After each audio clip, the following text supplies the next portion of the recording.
Listen, I hate to do this with Fox News, but I was at Fox News for 4.5 years.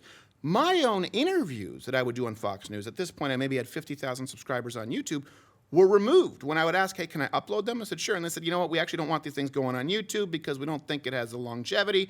And now, of course, you see it's one of the very few conservative outlets that's consistently featured on YouTube because they have that buying power and they're trying to play catch up. This is really about legacy media being behind the eight ball and making up for it with dollars. And what I would like to see, this doesn't relate to our legal case, but this relates to the ecosystem. Look, YouTube will never be Netflix.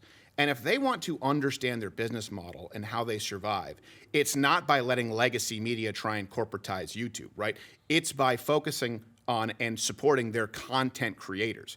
But all of these, Turner, NBC Universal, Disney, ABC, there's really about 5 companies. They will do anything they can to remove competition.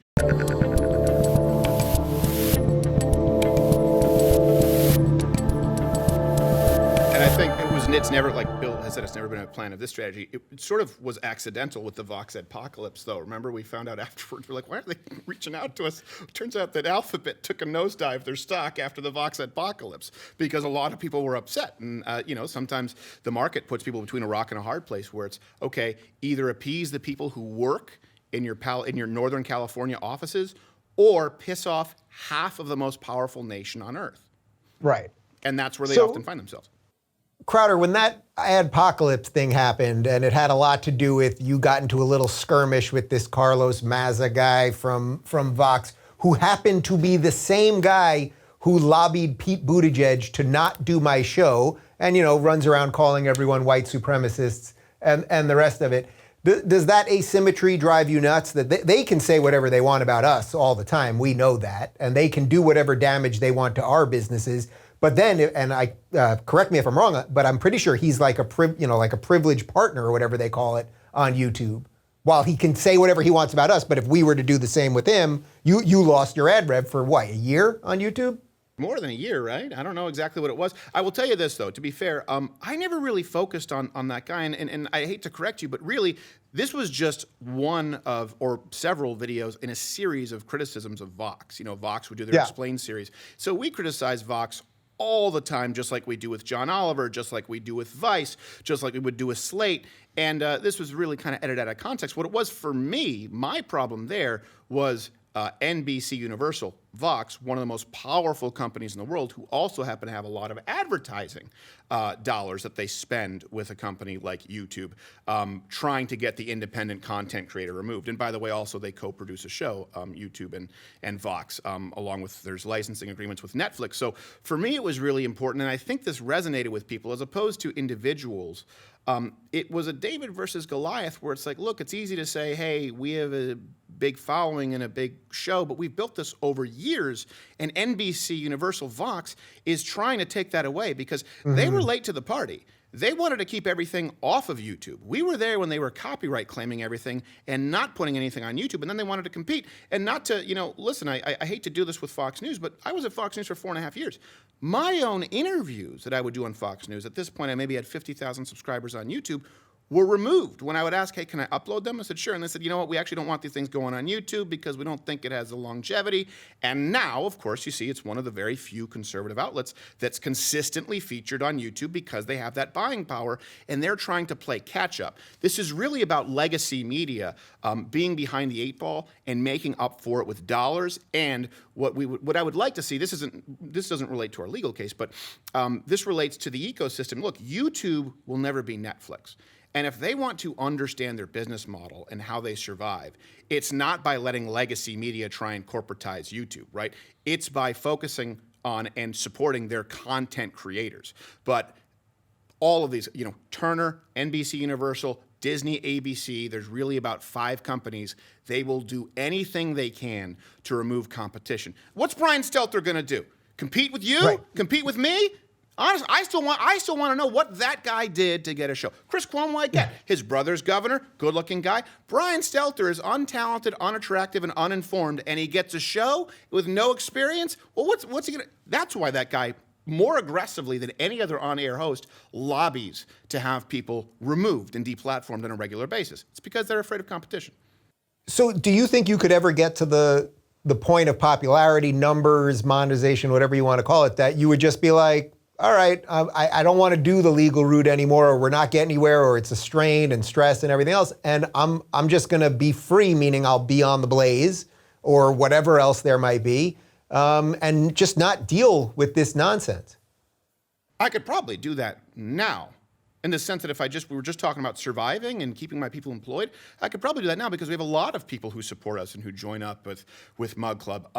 But we've always said that we want to make sure that the supported content is what allows the free content. For me, my goal is always to have as many people out there who at least are, whether or not they're conservative, free speech advocates. For me, I'm a simple guy. I am pretty right wing, but First Amendment, Second Amendment, especially coming from a country that has neither, Canada, are pretty important to me. To give you an analogy, I've always talked about this where I'm big into firearms, but I'm not a collector. I'm not a maven. What I would rather see out there are 50 people with one firearm than one person with 50. I want more people comfortable around firearms, those who've taken basic firearm safety courses, who understand how firearms work, because once that happens, you can no longer have Joe Biden go up and say an AR-14 is a machine gun. First off, you meant AR-15, not 14, and it's not a machine gun. It's a semi-automatic just like any other handgun. So for me, it's really important to be on YouTube and be on Facebook and be on Twitter to reach new people and to create new free speech advocates and new firearm owners, new conservatives, people who will understand what this country was founded on and continue those values forward. So could I leave, take my ball and go home and make enough to live comfortably with the people who will support us? Probably, but we're not going to be reaching any new hearts and minds. So for as long as I can be on those platforms, and even if I'm just a thorn in their side, that's a good thing. That tells me that we're reaching a lot of folks.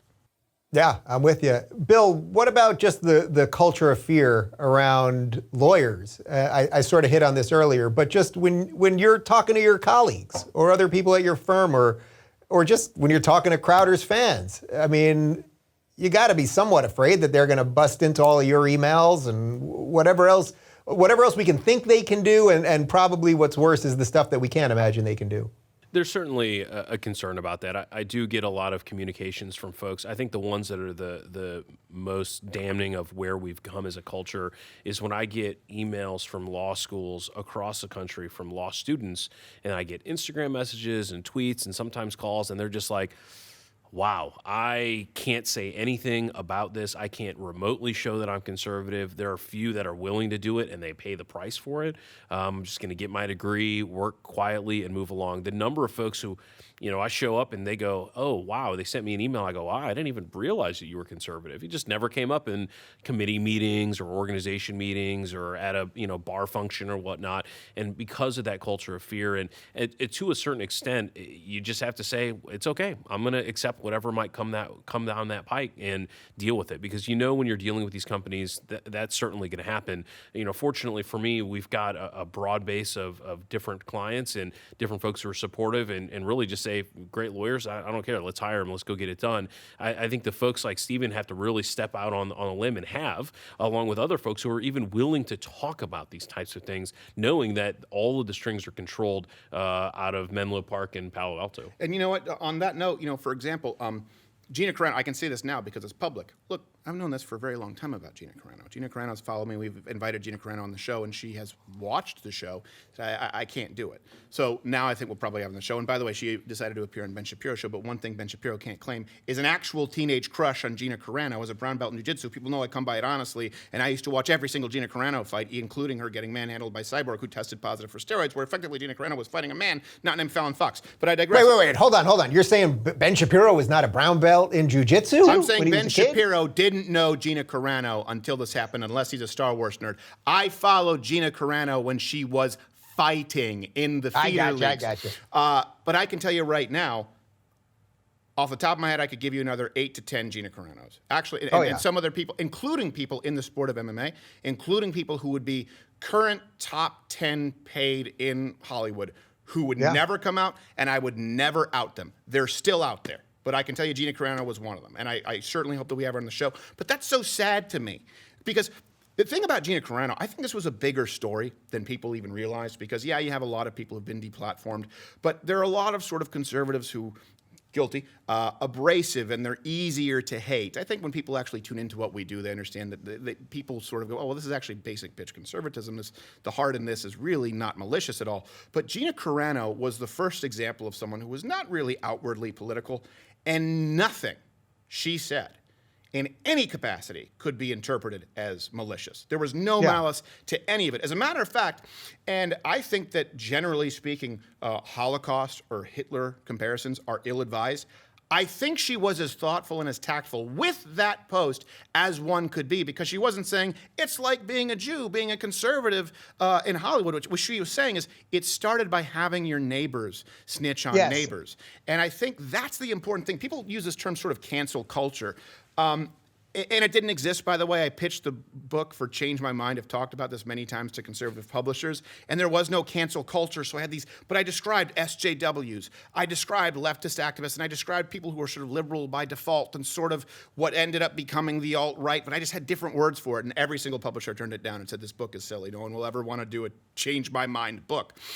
But what's so crazy about this, I don't want to say crazy, what really makes me sad is when people say, good for Gina Carano being removed, and you look at the content of what it is that she said, that's people saying, good, I hope you never have the ability to provide for your family again. This is desensitizing people. This could easily be desensitizing people towards something much more sinister. Not saying it is, not saying that's part of some conspiracy plan, but when people are saying cancel that person and they're supporting it, they're supporting the ending of people's livelihoods, which, by the way, is exactly what they're doing with COVID lockdowns and businesses, and saying, how much is your life worth? Well, hold on a second. You're talking about a 0.17%, whatever it is, death rate, which, by the way, is the exact number that those California doctors were banned for communicating on Facebook and YouTube, because at that point it was the Imperial College of London saying it was a 2 to 4% death rate. Hold on a second. You're saying, how much is my life worth? Because we have 60% of businesses now that'll be open in April that won't be open in September.